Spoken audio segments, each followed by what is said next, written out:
Paulo Passarinho, muito bem chegado, muito bem-vindo. Oi, Paulo, tudo bem? Bom dia, Mauro. Bom dia a todos que nos acompanham. Bom É um dia. prazer estar de volta aqui, um privilégio também. Legal. Bom, bem-vindo, Paulo, tudo bem?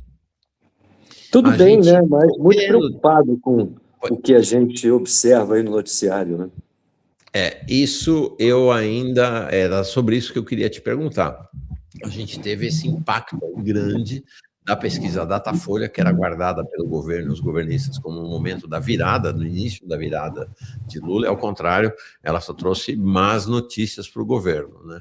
Não só tem o Flávio Bolsonaro nos calcanhares, como agora o próprio Caiado e Zema parecem como competitivos contra Lula num eventual segundo turno, que a avaliação que a análise está fazendo, evidente, não da eleição, do resultado da eleição, mas do momento.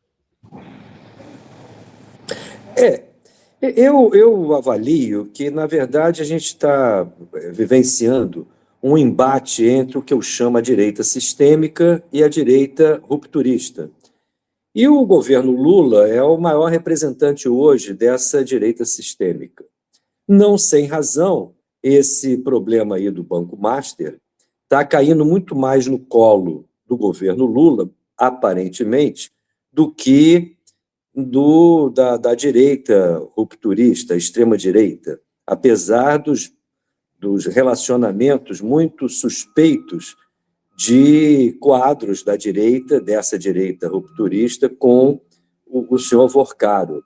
Por que isso? Porque justamente esse flanco que foi aberto pelo Supremo Tribunal Federal coloca justamente a institucionalidade no centro do questionamento a respeito dessas irregularidades. E que, convenhamos, essa participação ou essa influência que o sistema financeiro tem junto ao Poder Judiciário não é uma exclusividade do Banco Master, ou muito menos do senhor Vorcaro. Nós sabemos que o mundo do capital ele se blinda principalmente através do Poder Judiciário, não somente com a sua influência direta no Poder Legislativo, do Poder Executivo, mas é no Judiciário que, em última instância, os seus interesses são mantidos. Tanto é assim que vamos dizer, a desconstrução da Constituição de 88 teve no Supremo o seu principal avalista. Nós sofremos, desde 88, um processo permanente de ataque ao texto constitucional. E isso não teria sido possível sem a anuência do próprio Supremo Tribunal Federal. Todas as contrarreformas que foram aprovadas, deformando completamente a Constituição de 88, passaram justamente pelo aval do Supremo Tribunal Federal, que se coloca, curiosamente, como o guardião da Constituição. É mais uma ironia da nossa era das imposturas, não é? A era das imposturas é como eu caracterizo o que vem acontecendo no Brasil desde 1990. Por que desde 90? Porque quando, de alguma maneira, de forma mambembe, o projeto liberal começou a se manifestar no Poder Executivo. Com o Fernando Henrique, né? Com o Collor de Mello. Já com o Collor. O Collor foi um ensaio de Fernando Henrique, vamos dizer assim, né? Foi, na verdade, uma tentativa mambembe de implantação do projeto liberal, que só veio a ganhar força e consistência no governo Fernando Henrique. Então, essa é uma situação que eu gosto de chamar a atenção. O José Sarney, um dia depois da promulgação da Constituição de 88, ele foi a uma rede nacional de televisão para chamar a atenção da inviabilidade da Constituição ser aplicada. Isso aí, a partir dali, os executivos todos, a partir do Collor, ensaiaram ataques violentos contra o texto constitucional, criando as bases institucionais do que nós viemos a chamar de neoliberalismo. Então, nós estamos vivendo essa era que eu chamo da era das imposturas, porque, veja bem, as ideias-força do neoliberalismo quais eram? Nós deveríamos diminuir o Estado, o peso do Estado, promovendo, inclusive, privatizações que gerariam receitas que seriam capazes, veja bem, de reduzir o endividamento interno e de conferir um melhor padrão de prestação de serviços por parte dessas empresas. Não é? Ao mesmo tempo, o Estado estaria liberado para promover pesados investimentos na área social. O que nós observamos não foi nada disso, muito pelo contrário. Nós perdemos as estatais e, posteriormente, nós entramos nessas políticas aí de metas de superávit fiscal ou de austeridade fiscal, que, na verdade, foram criando paulatinamente constrangimentos ao papel indutor do Estado. Junto a isso, tivemos uma reforma, uma concepção de reforma administrativa que, a rigor, é coerente com essa política macroeconômica de diminuição do Estado e, principalmente, de fragilização da capacidade profissional do Estado, inclusive em assumir as responsabilidades que, inclusive, a Constituição determina. Então, um conjunto de promessas que não foram cumpridas e mergulharam o país numa espécie de beco sem saída, sob o ponto de vista do quê? Da nossa independência econômica, da capacidade do Estado responder às demandas populares. Então, cada vez mais o Estado hoje é aprisionado por esses interesses do sistema financeiro e que vão colocando impasses para o dia a dia da nossa população, especialmente da classe trabalhadora, né? Sim. Agora, é interessante, irmão, primeiro que você puxa o início dessa era do neoliberalismo brasileiro para Collor, né? Em geral, ele é datado a partir de Fernando Henrique. Acho que a segunda pessoa que faz isso aqui. Acho que foi o camarada Temer, a primeira pessoa a anotar isso, que, na verdade, o ensaio do neoliberalismo se apossando da dinâmica política institucional do Brasil foi já no Collor. Agora, Paulo, com avanços e recuos, né, algum momento assim um pouco mais flexível, talvez no governo Lula II, a gente nota de fato uma linha de continuidade histórica nos cânones do neoliberalismo, Collor, FHC, Lula, Dilma, Temer, Bolsonaro e Lula III, né? Você tem então efetivamente um período de domínio do neoliberalismo como ideologia dominante e como prática de gestão do Estado, né, no país. Sim, e as dificuldades lá do governo Collor estavam ligadas a algumas questões muito objetivas. Em primeiro lugar, essa onda, vamos dizer, das reformas ditadas pelo Consenso de Washington, de alguma maneira, demoraram a chegar no Brasil. E isso está relacionado ao peso que o setor industrial tinha até os anos 80, mas também por conta de algumas dificuldades que só foram equacionadas com o final do processo, do longo processo de renegociação da dívida externa brasileira. Então, quem se beneficiou disso, a rigor, foi o governo de Fernando Henrique, não é? Aliás, o governo do Itamar, não é?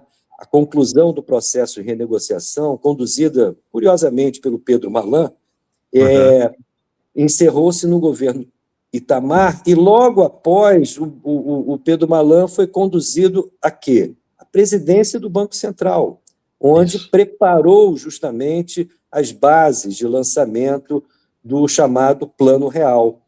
Então, essas questões me parecem muito importantes de serem observadas nesse momento, porque o que nós precisamos é uma superação completa do conjunto dessas contrarreformas, no sentido de a gente atacar as bases do nosso drama nacional, que é o subdesenvolvimento, é a dependência econômica, e a única maneira, me parece, de se enfrentar a financiarização da economia é termos força política para construir políticas de incentivo à produção.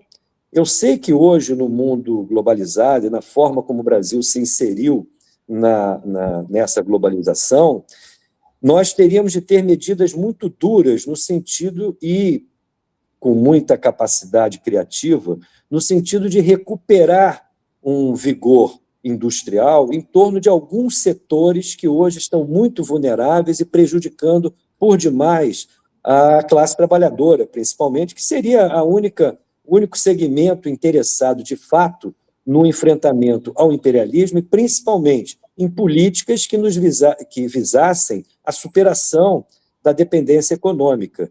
Então, alguns setores são fundamentais que a gente observe para uma nova etapa da economia e da política brasileira. O grande Sim. problema é que hoje nós não temos força política para isso.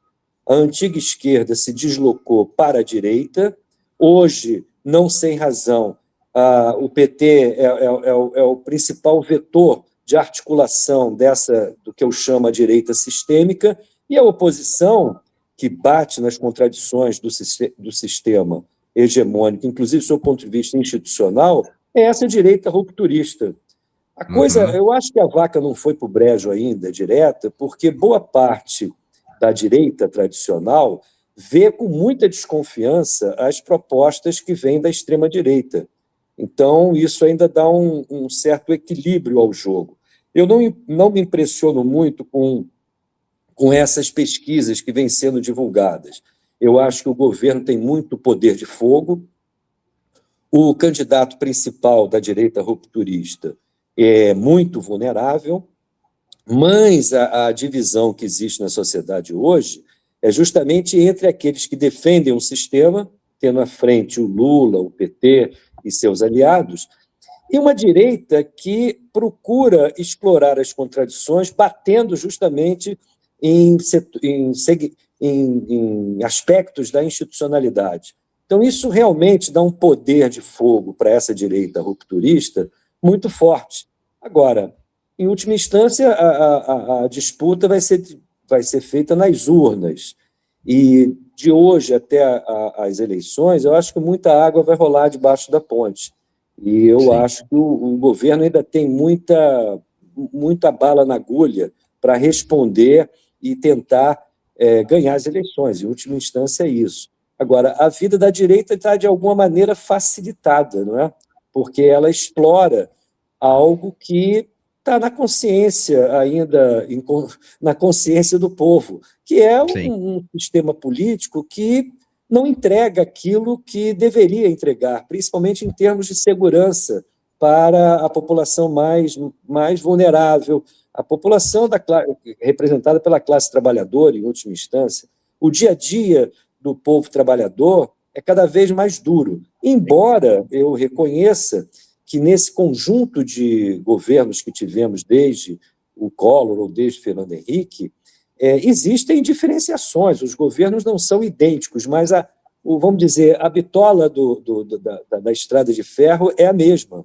Então, mesmo aqueles governos que quiseram, vamos dizer, compensar os setores populares com medidas paliativas, como é o caso dos governos de Lula e de Dilma, a margem de manobra é muito estreita. As demandas são muito maiores do que a capacidade de oferta do governo, né? Sim. Agora, tem uma questão interessante, Paulo, que você traz, que então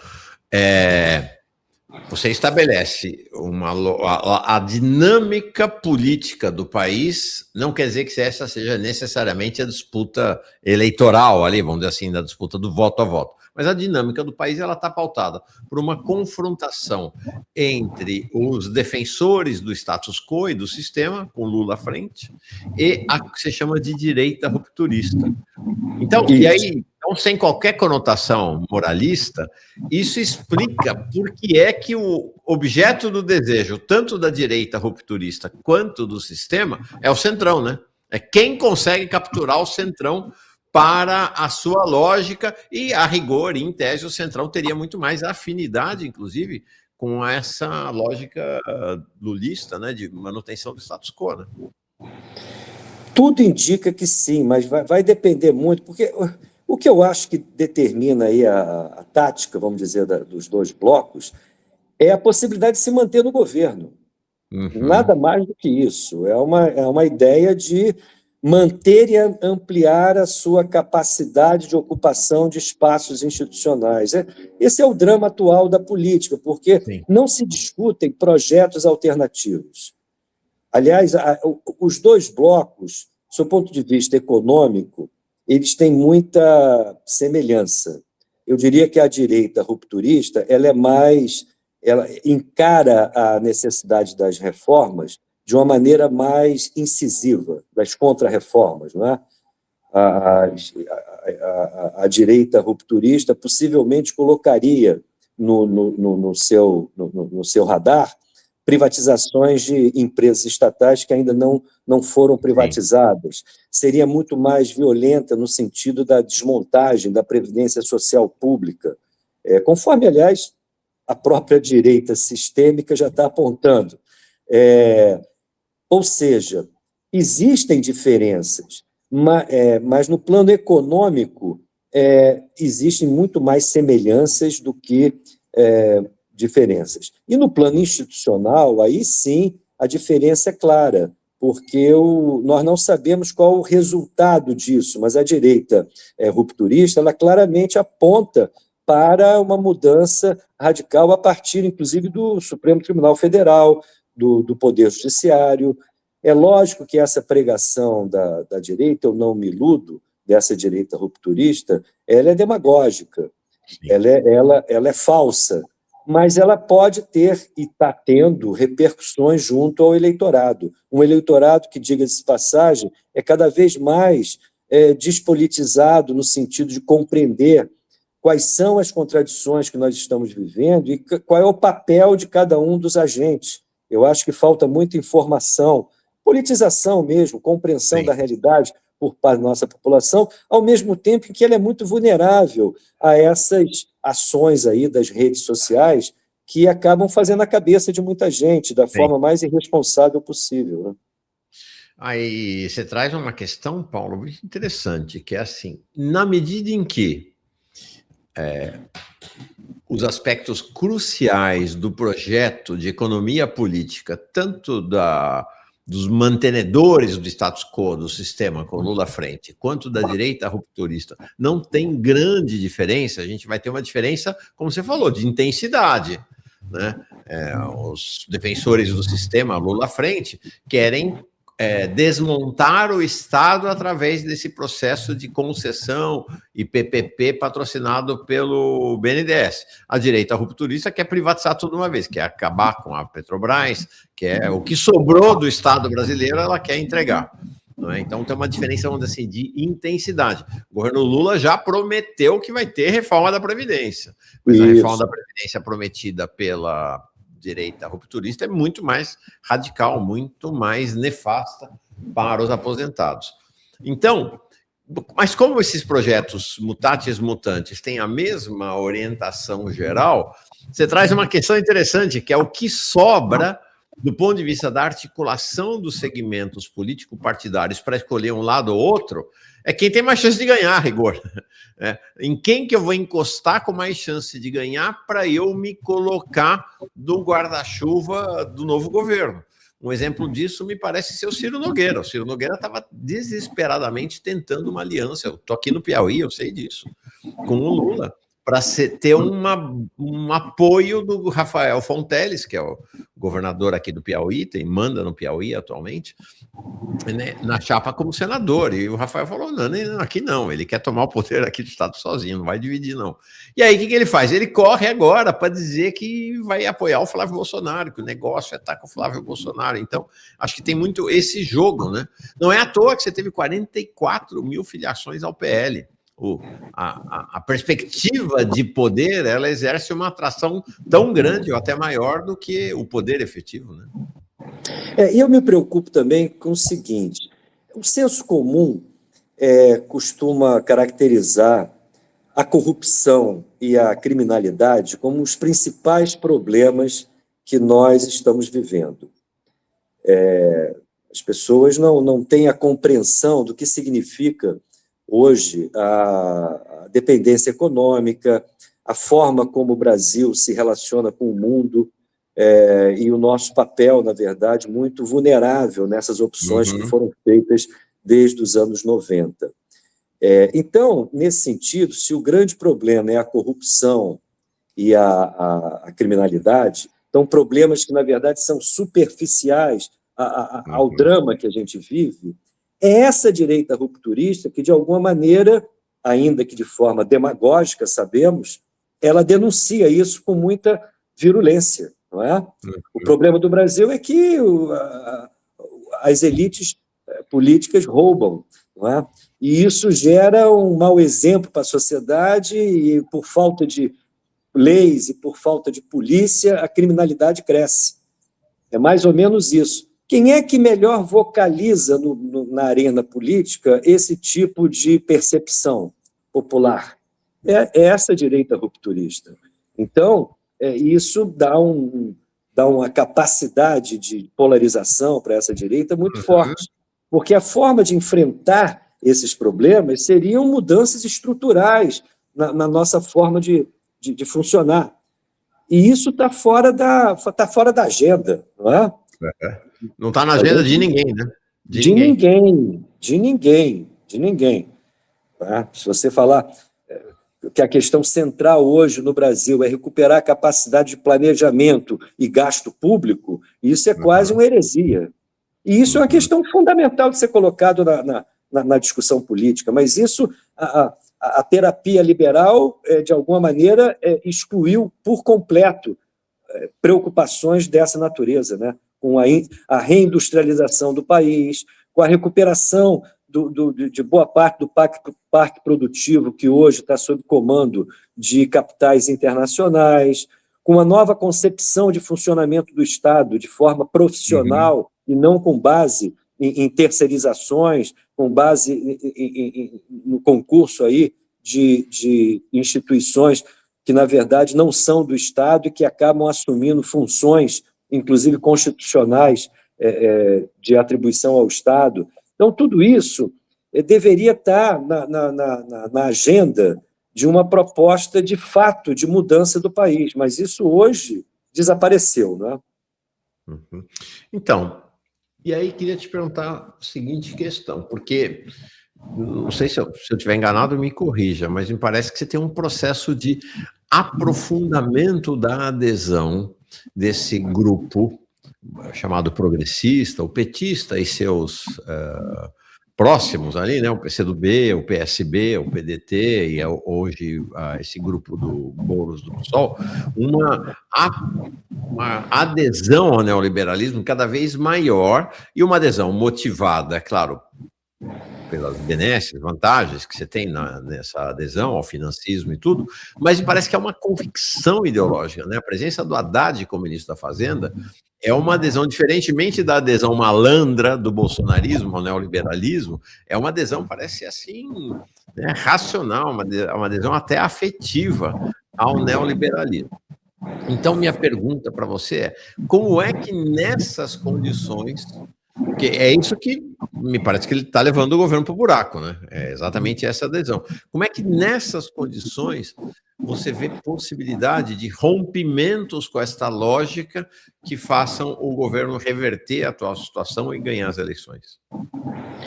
Eu não sou otimista em relação a isso, porque, no meu ponto de vista, isso passaria por uma reconstrução da esquerda. E a esquerda, para ser reconstruída, ela precisa recuperar os seus laços orgânicos com as lutas populares, as lutas dos trabalhadores. Tá. Eu sou de um tempo, Mauro, em que o militante político, ele necessariamente estava em alguma frente de luta. Em primeiro lugar, ele deveria ser um trabalhador inserido no seu ramo de produção. Se ele não estivesse inserido no seu ramo de produção, ele deveria estar vinculado às lutas no seu bairro ou no seu local de estudo. De alguma maneira, o militante, ele representava, de alguma maneira, um vetor da luta popular, da luta social. E é a partir disso que você pode construir, inclusive, políticas em relação à institucionalidade. Ou seja, o vetor, o motor que faz com que a esquerda ganhe consistência é justamente a luta popular. E é através dessa luta popular que você pode levá-la para o plano institucional. O que, ao longo do tempo, a esquerda experimentou foi um afastamento dessas frentes de luta e a concentração da sua militância apenas na esfera institucional. Então, você veja bem, eu não acredito numa mudança qualitativa do quadro político brasileiro sem que você tenha a desvinculação de determinados movimentos sociais, como o movimento sindical, como o movimento dos trabalhadores sem terra, como o movimento dos trabalhadores sem teto, da órbita lulista. Em última instância, é isso. E nós, é evidente que não basta estar presente nas lutas sociais, é necessário ter uma estratégia política, uma estratégia de transformação do país. Então, hoje, a esquerda, que eu digo que não se rendeu, não se vendeu, me parece que ela é muito falha na concepção de uma estratégia. E ela é completamente ausente dessa capacidade de estar ligado às lutas sociais e desvinculada dos interesses do governo de plantão. Então, o MST, por exemplo, é um movimento que eu chamo a atenção, ele tem um vigor, ele tem uma elaboração, mas por que ele está inerte? Porque ele se submeteu, na verdade, ao governo, de alguma maneira trocou as suas convicções mais profundas pelas conveniências de ser governo. Eles ocupam boa parte das superintendências regionais do INCRA, por exemplo. E isso, evidentemente, tira em muito a capacidade crítica do próprio movimento, que eu repito, ele tem consistência orgânica, tem estratégia, mas, de alguma maneira, deixa isso de lado em função dos seus interesses relacionados ao que chamam de governabilidade.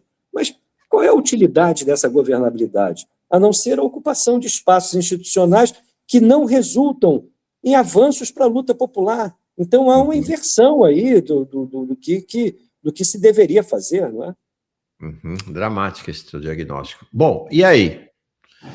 Onde está Paulo Passarinho? Onde está a porta de saída? Infunda-nos esperança aqui. Como é que você vê o caminho, né, para essa saída dessa encalacrada na qual a esquerda se meteu? Olha, eu não sei se a solução virá pela esquerda. Agora, a solução virá certamente da crise brasileira, porque a crise brasileira ela afeta de sobremaneira a classe trabalhadora. É quem está pagando o pato por isso. É evidente que a classe média também tem perdido muito, né? As políticas de transferência de renda, principalmente, tentam atenuar esse impacto nos setores mais empobrecidos da classe trabalhadora. Mas os setores médios, eles se ressentem disso, porque a degradação, por exemplo, dos serviços públicos, o alto custo de vida do país, tudo isso afeta também essa classe média. Mas nós sabemos que a classe média, ela, em geral, tem uma posição muito passiva. Então, me parece que são as contradições que explodem na classe trabalhadora que poderão produzir novas situações onde eu espero uma nova esquerda surja, se reconstrua. Não é? Existem muitos movimentos ligados a isso, mas o peso da institucionalidade ainda é muito grande. Então, a grande maioria da esquerda, ela, na verdade, se submeteu ao lulismo. Sim. Eu acho que o tempo é o nosso principal aliado. E isso mostra, eu reconheço, as nossas dificuldades e nossas debilidades. Nossas de quem? De quem quer um Brasil diferente, de quem quer um Brasil que supere as amarras do subdesenvolvimento, da dependência econômica, desse atraso e submissão cultural aos centros mais dinâmicos do imperialismo. Então, apenas a luta futura, presente e futura, poderá indicar quais as possibilidades que nós temos, porque, veja bem, a transformação que o lulismo produziu na esquerda, que deixou, no meu ponto de vista, de ser de esquerda, ela é muito grave, Mauro. Ela é muito grave. E, veja bem, essa transformação se deu de forma dramática num momento em que, aqui na América do Sul, nós tínhamos ótimas condições para uma mudança de rumo. E isso não foi feito. Sim. Superar esse quadro me parece muito difícil, viu? Eu vou fazer um comentário irônico. Um sintoma disso, dessa rendição, por exemplo, eu fico muito abismado com a forma como muitos integrantes da esquerda, inclusive da esquerda que é crítica, observam a conduta do senhor José Dirceu, por exemplo. O Uhum. José Dirceu domina muito bem um discurso e um diagnóstico que trabalha com conceitos de esquerda. Mas ele deixou de ser de esquerda há muito tempo, as pessoas esquecem isso. É como se ele, ao encarnar o dirigente da esquerda e trabalhando com conceitos de esquerda, ele tivesse sido absolvido dos seus erros passados. Não é? José Dirceu é o principal arquiteto dessa estratégia que, vejam bem, fez a esquerda consolidar o neoliberalismo no Brasil, propiciar que a direita carimbasse o rótulo de corrupto na esquerda e abriu espaço para a extrema-direita voltar com toda a força. E as pessoas continuam a admirar o José Dirceu como estrategista. Como é possível uma coisa dessa? Não é? Então, isso mostra a fragilidade política e ideológica dessa esquerda, inclusive de setores que eu digo não capitularam, mas continuam iludidos com a esquerda, com a esquerda em função, iludidos com o Zé Dirceu, em função da sua trajetória, não é? Uma trajetória de articulação política de décadas, etc. Bem, se for olhar por aí, me parece que o José Dirceu é muito mais eficaz que o Zé Dirceu, não é? O José Sarney, não é? Sim. Então, para que esse tipo de badalação com um homem que conduziu a esquerda para a direita e está aí posando de chefe da turma? Não é? Então, esse tipo de ilusão mostra a incapacidade do exercício crítico, de você ver as coisas como elas são. Como confiar no José Dirceu? Nossa, incrível. Não, realmente. A gente tem aqui, inclusive, depoimento do Milton Temer, comandante Milton Temer, que confrontou a direção do PT com o Zé Dirceu lá nos anos 90, e ele diz isso, fala, gente, quem articulou a carta aos brasileiros, quem articulou a guinada do PT à direita, foi o Zé Dirceu em parceria com o Lula, né? Isso que você está trazendo realmente. E aí vai lá o Zé Dirceu ontem lá no Três Irmãos, e ele fica pontificando como se fosse um conselheiro da esquerda brasileira, né? Não, é um escândalo para mim, é um escárnio. E isso não é um escândalo para o Zé Dirceu, é um escândalo para quem se ilude com isso. Vamos raciocinar o que está em curso, não é? E eu digo, o desvio não foi na carta aos brasileiros, não, viu, Mauro? Eu estava na Copa Cozinha lá do PT, no grupo de economistas, eu saí do PT no ano 2000, quando eu vi que, eu já contei isso aqui no programa, quando eu vi que a gente tinha dado uma guinada ali pró-PSDB. É verdade que eu avaliei equivocadamente, que eu achava que eram pró-PSDB à lá José Serra. Depois ficou claro, em 2002, que a guinada pró-PSDB não era para o José Serra, era para o Pedro Malan mesmo, né? Veio o Antônio Palocci, veio o Henrique Meirelles, sim. E isso é considerado como passos muito virtuosos do PT no governo. Não é?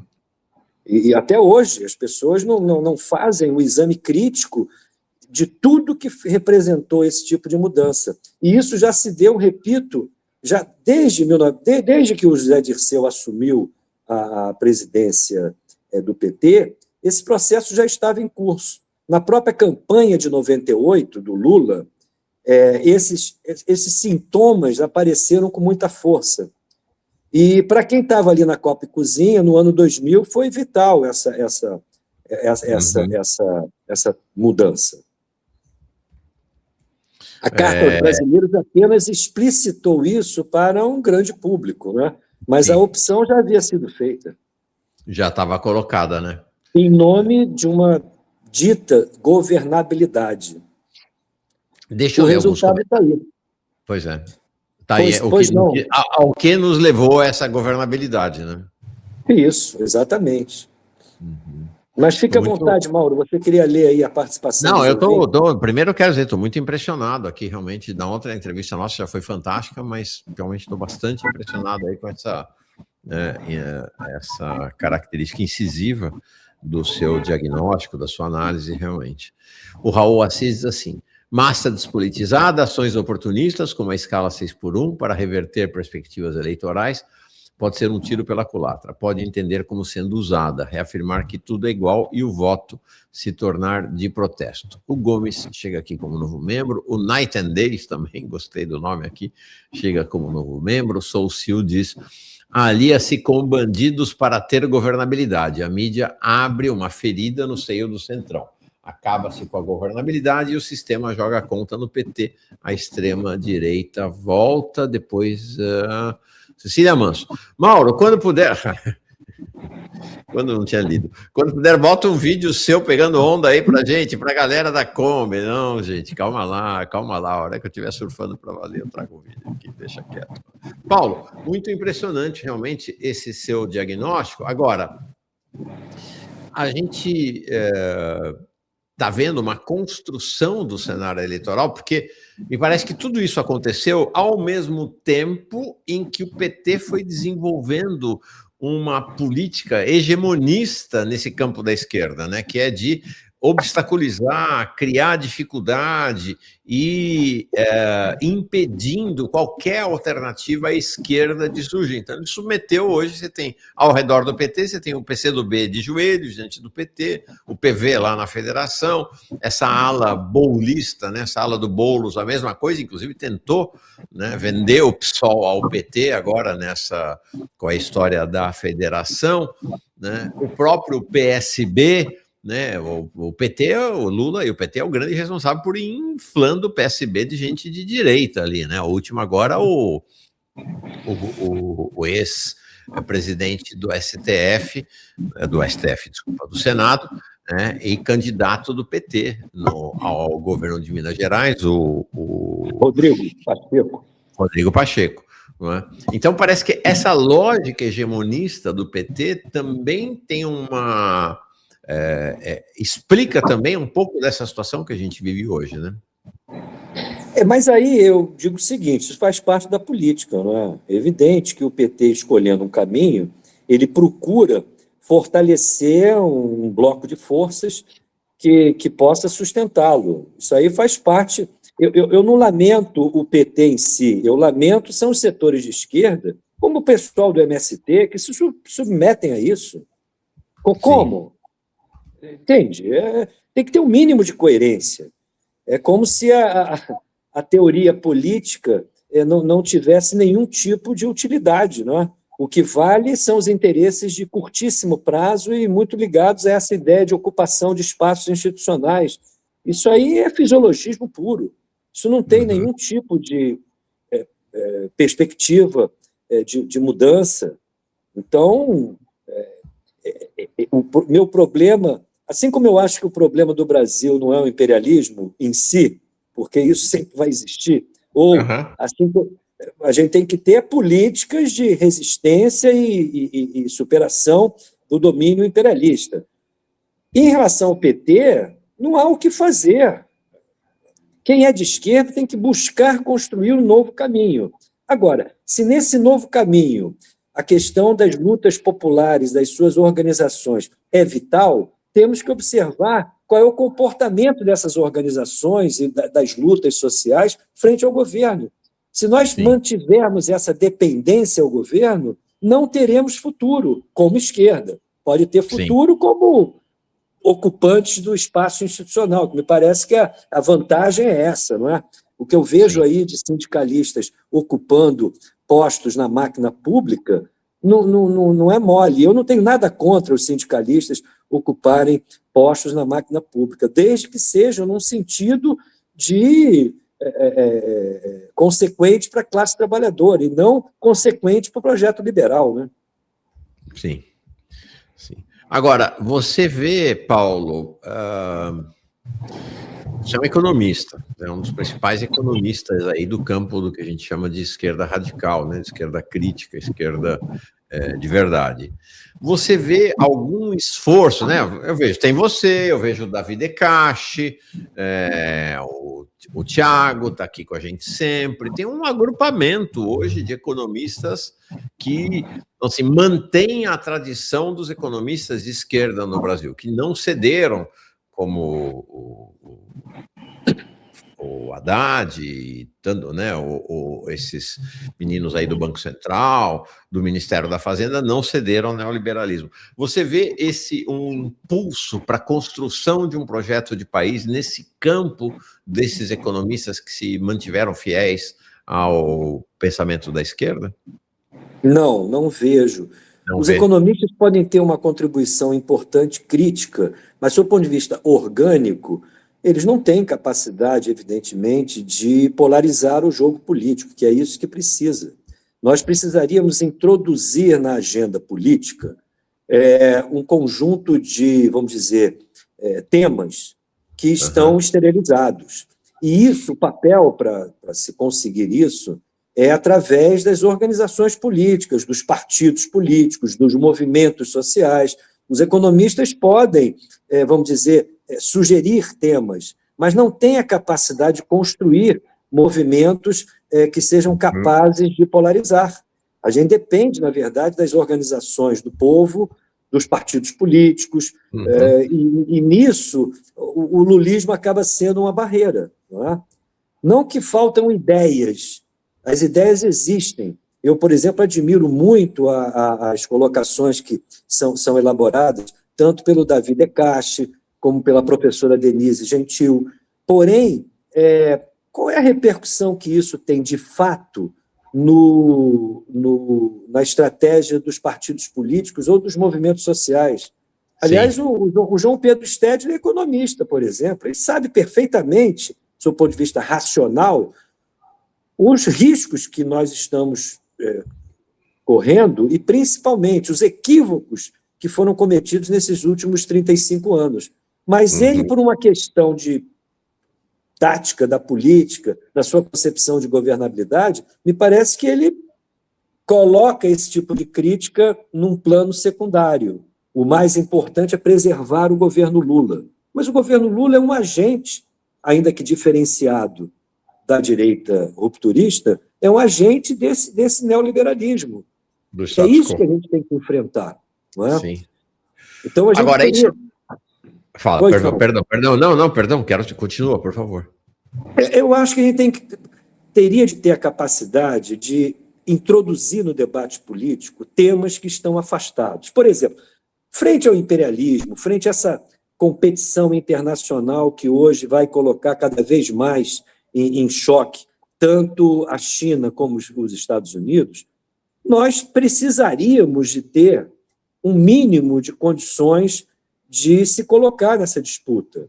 Mas isso passa, fundamentalmente, por nós invertermos todas as prioridades que foram eleitas nesses últimos 35 anos.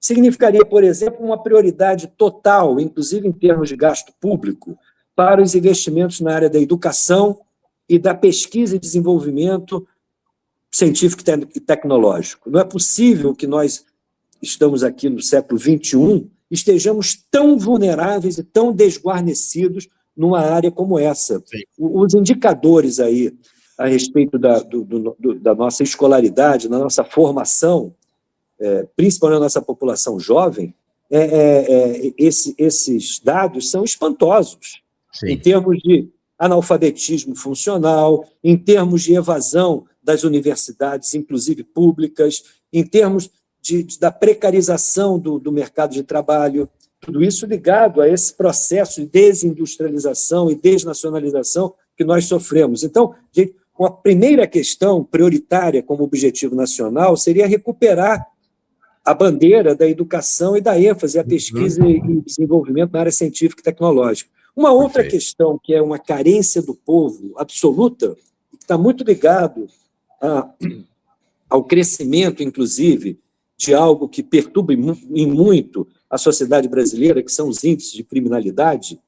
Uma questão fundamental é nós termos políticas consistentes de segurança social. O que significa isso? Nós deveríamos voltar à capacidade de investimento do Estado para a proteção da sociedade em termos de saúde, de habitação popular, de saneamento, de segurança alimentar, de mobilidade urbana, de previdência e assistência social. Mas, para você fazer isso, a gente precisa de um novo Estado. Um Estado que tenha capacidade de planejar e tenha condições de fazer gasto público, que hoje está inviabilizado. Ou seja, para operar uma plataforma dessa natureza, nós precisaríamos de um novo Estado. E para termos um novo Estado, nós precisamos, na verdade, de um novo quadro político. Não é um Sim. quadro político polarizado por uma direita rupturista e por uma direita sistêmica. Nós precisamos de um outro vetor. Mas esse vetor, hoje, ele é muito dividido, ele não tem unidade, a não ser na crítica ao neoliberalismo. Mas existe hoje uma falta de coordenação desse grupo, que é heterogêneo, é combativo, mas é heterogêneo, e é muito minoritário hoje na sociedade. Vide aí os resultados eleitorais, inclusive. Sim. As experiências da esquerda que rompeu com o PT não são positivas. Nós tínhamos aí o processo do PSOL, mas que tudo indica, ele se esgotou. A capacidade de cooptação do PT foi maior, né? Depois de muitas idas e vindas, me parece que o PSOL hoje está relativamente domesticado. Então, sem que a gente enfrente isso, a reconfiguração de uma esquerda que tenha uma estratégia que eu chamo nacional e popular, uma estratégia que seja, ao mesmo tempo, nacionalista, desenvolvimentista e popular, ou seja, as ênfases devem ser voltadas para as carências da classe trabalhadora e do país na sua soberania. Então, esses dois objetivos deveriam ser fundamentais numa elaboração, mais do que numa elaboração, porque elaborar é, de alguma maneira, fácil. Outra coisa é construir estruturas orgânicas, partidos políticos, forças sociais que encarnem um projeto de transformação. É isso que falta hoje na política brasileira. É tudo mais do mesmo. E onde essa direita rupturista aparece como novidade, entre aspas, porque denuncia o sistema político. E o sistema político é indefensável. É esse aí do Supremo, o Congresso como ele é, e o Executivo refém desse jogo do grande capital.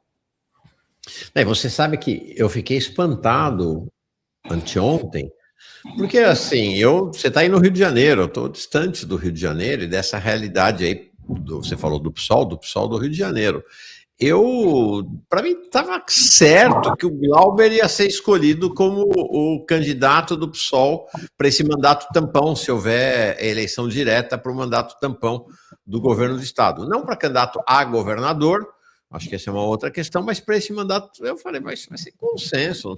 Cara, foi vetado no PSOL, esse esquema, né, da Não me surpreendi, Mauro. Não se surpreendeu? Eu fiquei chocado. Lógico que não. O Mauro não teria... O Glauber não teria a menor condição de ser escolhido pelo PSOL, porque o PSOL hoje está subordinado ao PT. Eles não toparam essa federação que foi proposta, não é, do PT com o PSOL, por conta de algumas contradições regionais, inclusive aqui no Rio de Janeiro. Não é?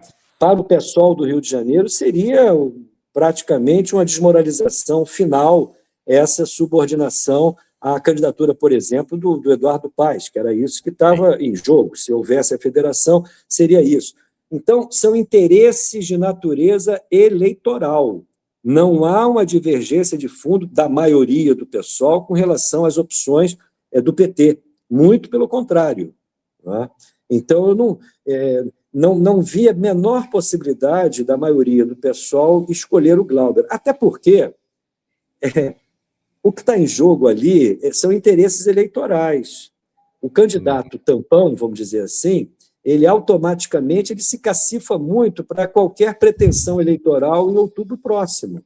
Então, o interesse, sob o ponto de vista da política, no sentido mais nobre, vamos dizer assim, seria uma grande tacada do PSOL apresentar o Glauber como candidato. Ele certamente faria um belíssimo papel. O problema é que não é isso que está em jogo. O que está em jogo são os interesses eleitorais de curtíssimo prazo. Sim. Infelizmente. A política se amesquinhou muito. Eu costumo dizer que a esquerda realmente existente, ela trocou as suas convicções pelas conveniências. O que vale é a conveniência. A conveniência de Agora, ocupar espaços institucionais. A turma gostou de ser governo, entendeu? É melhor ser governo do que oposição, sempre.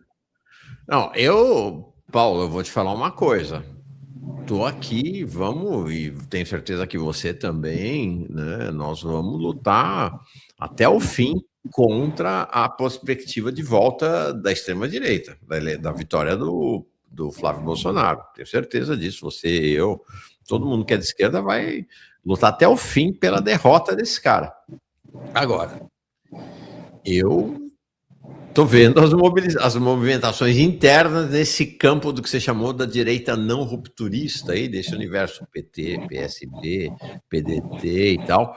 Se Flávio Bolsonaro ganha essa eleição, nós teremos surpresas para muita gente, com composições e adesões ao eventual governo Flávio Bolsonaro desse campo aí do que se chamou da direita não rupturista, viu? Porque é isso mesmo. O que todo mundo quer está debaixo do guarda-chuva do governo, não?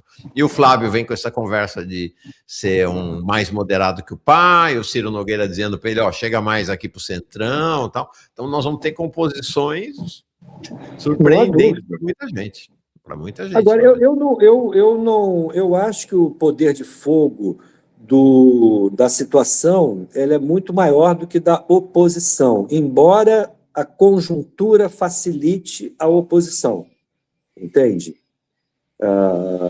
A situação da crise brasileira favorece a oposição, essa direita que eu chamo rupturista. Porém, eu acho que o governo tem muita bala na agulha e tem apoio de setores da burguesia muito importantes. Eu acho que, por exemplo, a turma aí da TV Globo, das organizações Globo, não vê com bons olhos o retorno do Bolsonaro. Sim. Eles batem no governo Lula muito mais para adquirirem uma maior docilidade do próprio governo, não é para isolá-lo, é para torná-lo mais refém ainda dos seus interesses. E o próprio governo tem muita capacidade de construir ações, embora o tal do arcabouço fiscal vá ser agora uma pedra no sapato aí no final do governo Lula. Sim. Consequências aí das opções do próprio governo. Mas eu acredito que a candidatura do Lula, que eu não acredito que vá ser abandonada, vá ser trocada, a opção que o mercado financeiro aí namora, que é com o Haddad, me parece que eleitoralmente é uma tragédia. Sim. O Haddad já provou que não é bom de voto, né? Então, eu acho que é o Lula que é o candidato, eu acho que ele quer ser candidato, e ele tem instrumentos, sim, para ganhar, inclusive, as eleições. Agora, realmente, tudo pode acontecer, tá? Ainda faltam muitos meses, e eu considero o Flávio Bolsonaro, bem como os outros candidatos, muito vulneráveis, né? Sim. Tanto o Caiado como o Zema, né? Que são os candidatos que estão aí na pista, né? Por essa extrema-direita. Então, a gente vai ter que aguardar, viu? E o que eu mais lamento é que, principalmente, para que a gente venha a ter uma mudança no quadro político, nós vamos ter que aguardar mais ainda, porque é o que eu chamo, a gente vai ter que reconstruir uma esquerda que hoje não existe. Deixou de existir, verdade. É isso aí. Obrigado, Paulo. Nossa, eu tinha gostado da nossa primeira entrevista, mas essa sua segunda aqui, um soco no estômago, foi realmente muito legal. Mas eu não me sinto nem um pouco satisfeito em constatar isso, viu? Não, claro que não, é uma tragédia, né? É uma tragédia. É uma tragédia e uma derrota para a nossa geração, viu? Porque nós tínhamos todas as condições de mudar o rumo da prosa. Sim. E abrimos mão. Eu digo isso, você está um pouquinho adiante, me parece, nessa... Desculpa, você tem que idade? Vou fazer 70 agora em julho. Um pouquinho adiante. Vou fazer 67 agora em dezembro. Um pouquinho adiante. Mas a nossa geração, então é a nossa geração. Paulo, eu lembro no movimento estudantil ali, final dos anos 70, você então estava no movimento um pouquinho antes, né, meados dos anos 70, a gente tinha certeza que ia derrubar a ditadura e que ia ter um governo e que teria um tempo de, se não de socialismo, uma retomada da trajetória lá do João Goulart, do Brizola, das reformas radicais no país. A gente tinha certeza disso, Paulo. Era um negócio assim, nossa geração estava convicta disso que ia acontecer, né? E é isso, estamos chegando, né, nessa etapa aí, né, num novo horizonte aí de juventude para nós, que nossa geração foi beneficiada aí com essa possibilidade de esticar a vida bem adiante do que as gerações anteriores. Um gosto meio amargo, né, de que perdemos, né, de que fomos derrotados, pelo menos até agora, né? E eu lamento muito, porque não é somente a nossa geração, né? É também a chamada geração 68. Eu me considero uma geração posterior a 68. Isso. Eu gosto de falar que a minha geração a minha geração é a geração da redemocratização, da reconstrução, a partir, principalmente, de 1974, de organizações populares, instrumentos de ação junto à classe trabalhadora, que a ditadura tinha sepultado. Então, eu faço parte dessa geração. Essa geração da redemocratização com a geração de 68, ela acumula ou acumulava uma experiência ímpar, né? Especialmente a turma da geração 68. E é por isso que eu lamento muito o que veio a acontecer posteriormente, os resultados que essa geração acabou por apresentar, que foi essa capitulação. Em nome da governabilidade, abandonou-se as suas convicções, os seus preceitos anteriores, e passou-se a raciocinar em termos de uma governabilidade medíocre, de curto prazo, visando, na verdade, vencer eleições a qualquer custo. Né? Então, isso mudou qualitativamente a ação política dessa geração que eu considero privilegiada. Não é? Muita experiência, muita formação política que deixou de existir em boa parte da esquerda. Essa geração de 68 e a geração de redemocratização concentravam determinados atributos que não permitiriam esse tipo de capitulação, mas ela existiu. Na verdade, infelizmente, isso nos coloca nesse impasse histórico, a exigência de uma reconstrução de uma esquerda que tenha capacidade de diagnosticar a crise brasileira e apresentar soluções para ela. Perfeito. Obrigado, camarada. Muito impressionante. Nós, evidentemente, voltaremos a conversar aí ao longo desse processo aí da campanha e pensando os rumos do Brasil daqui para frente, né, para os anos que se abrem diante de nós. Obrigado, Paulo. Grande abraço. Mauro, eu te agradeço a gentileza dessa entrevista, o privilégio dessa entrevista, e estarei sempre à disposição aqui para que a gente continue a conversar e, principalmente, refletir sobre o que fazer. Né? Isso aí. Um forte abraço para você e para todos os nossos ouvintes. Valeu.